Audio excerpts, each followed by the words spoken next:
When I think of a signature fragrance, I think of something that's going to be very, very nice for people to smell on me.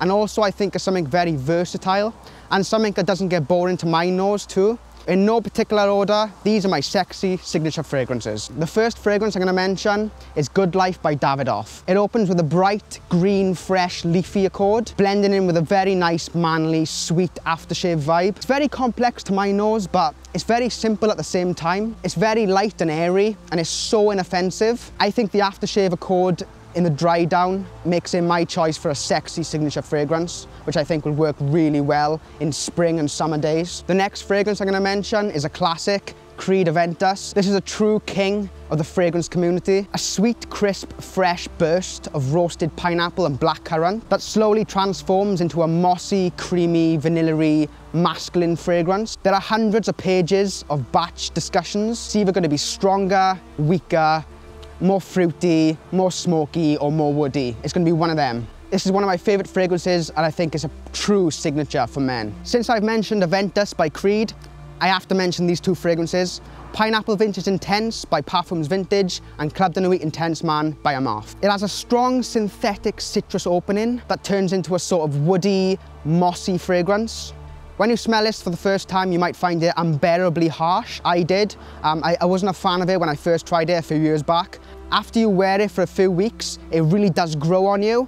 And I don't know if it's the fragrance that changes or your perception of the fragrance, but it really does change into a nice, smoky, rich fragrance with a touch of rose in the dry down, I find. This gets a huge amount of compliments when people can actually smell it on me. People have been saying recently that the recent batches are not that strong, and the smell's a bit different. So, Pineapple Vintage Intense. This has an amazingly realistic pineapple note with a fruity citrus bergamot sort of accord too mixed in. A really natural sort of bergamot smell. The dry down has a soft, woody Isoe Super and Ambroxan accord, which is really rich and just really intense. This is my most complimented fragrance so far. Every time I wear this fragrance, someone usually compliments me. Often I find when I wear this fragrance, it turns invisible to my nose. I don't know why, but other people can smell me across the room, which is weird, but it's obviously olfactory fatigue, but I do get that a lot with this, and Aventus, funnily enough. So the next fragrance is called Green Iris Tweed. It's a classic fougere fragrance with this sort of spring iris soap smell that blends in with this very sexy, manly, refined, sort of ambergris and sandalwood dry down. The next fragrance I'm going to mention is Grey Vetiver by Tom Ford. It's a very nice office sort of signature scent. Clean, sensual, just very crisp, soapy vibe. It has a tiny bit of a mature manliness. Very soapy, fresh and aromatic. If you're young, you might find this a bit too mature, but to my nose, it screams sophistication. The next fragrance I'm going to mention is Dior Homme 2005 Formulation. This is such a classy and sensual fragrance that I find some people might find a bit too feminine or a bit too old-fashioned for them. It has a rich cosmetic herbal opening with a splash of citrus in there, a very comforting blend of lavender and iris in the mid, drying down into a sort of amazing ambery patchouli accord with that lipstick sort of smell smoothly present. The next fragrance is going to be Sauvage by Dior. Like I said before, Dior has put everything I love about generic fragrances into one fragrance. A sharp, fresh blast of citrus, fruit and pepper in the opening. Almost reminiscent of the pineapple in Aventus and that sort of red fruity accord that you get in Mont Blanc Individuel. Almost, I find, as they're sort of them two mixed together. Followed by a rough, manly Ambroxan accord with a woody sort of dry down. It has a sexy, authoritative sort of aura that comes off your skin, and it gives it this sort of pheromonic quality. Some people can't stand the use of synthetics in this fragrance, and I understand that, but to my nose, it's very, very nice smelling and rich and intense. This might be overused, but it still stands as a sexy signature fragrance for any man. Versace Dylan Blue. If you want a sexy, casual shower gel fragrance, but you think Sauvage is overused, it has that sort of manly, addictive body spray vibe, but it's very fresh and it's just very nice to smell. It has that sort of clubby vibe that I find that Eros and Bleu de Chanel has, just a clean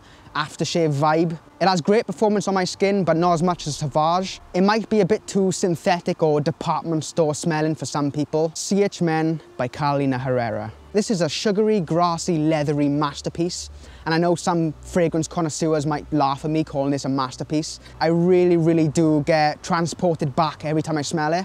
I don't wear it too much now because I did overwear it for a good few years, but an amazing fragrance, still a true classic in my collection, a very, very sexy signature fragrance for any man. It really does make people fall in love with you, CH Men. So the next fragrance is CH Men Grand Tour. The opening is synthetic and sweet, but incredibly addictive. It has a smooth, suede type leathery accord, blended in with an intoxicatingly sweet, sort of addictive, sugary note, almost like a candy sort of vibe. This is one of my all-time favorite fragrances ever, but it's being discontinued, so it's really hard to get. Chic for Men by Carolina Herrera. This opens with a sharp, fruity note that almost leans in a watermelon candy sort of direction. It starts getting sweet and woody as it starts drying down with them cinnamon and sandalwood notes, a sort of out of the shower clean feel. I find that sexiness comes from the sweet spicy accord in the mid and dry down. If you want a fragrance that doesn't scream in people's faces and it just gives off this clean vibe,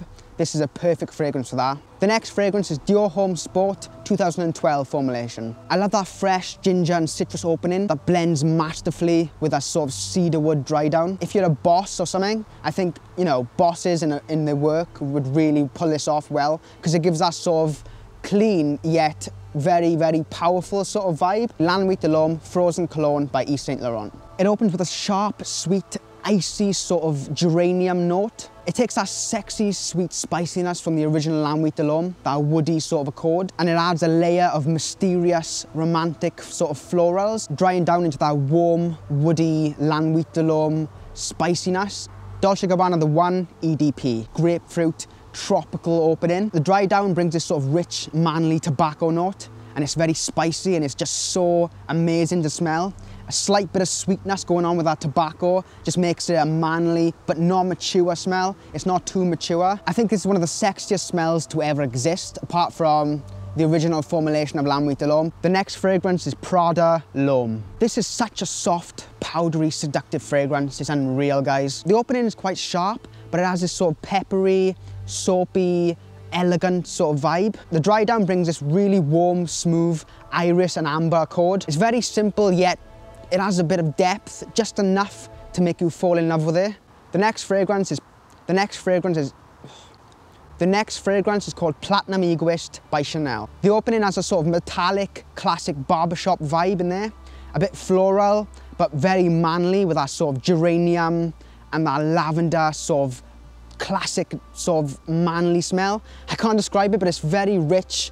It's very aftershave smelling. Antidote by Viktor and Rolf. This is a very complex fragrance that I'm truly in love with, but I don't own a bottle because it's hard to get, because yet again, it's been discontinued. I don't understand why companies discontinue their best fragrances. Like, Antidote by Viktor and Rolf is an amazing fragrance to me. The opening is floral, fruity, and sort of minty fresh. So the next fragrance is Allure Homme Sport Au Extreme by Chanel. It has a really nice aromatic, citrusy opening with this orange, sort of sweet orange note. As it starts to dry down, it starts getting more powdery, smooth and woody, and a bit creamy with that tonka bean, just that sexy, sweet tonka bean creaminess in there. There's no sort of bad place or situation really to wear this or smell this. It's always comforting, always sexy, and always sort of present and just demands attention with a smooth, sexy vibe. It's not like 1 Million that it doesn't scream for attention, but it sort of calmly projects this sexy, smooth, sweet aura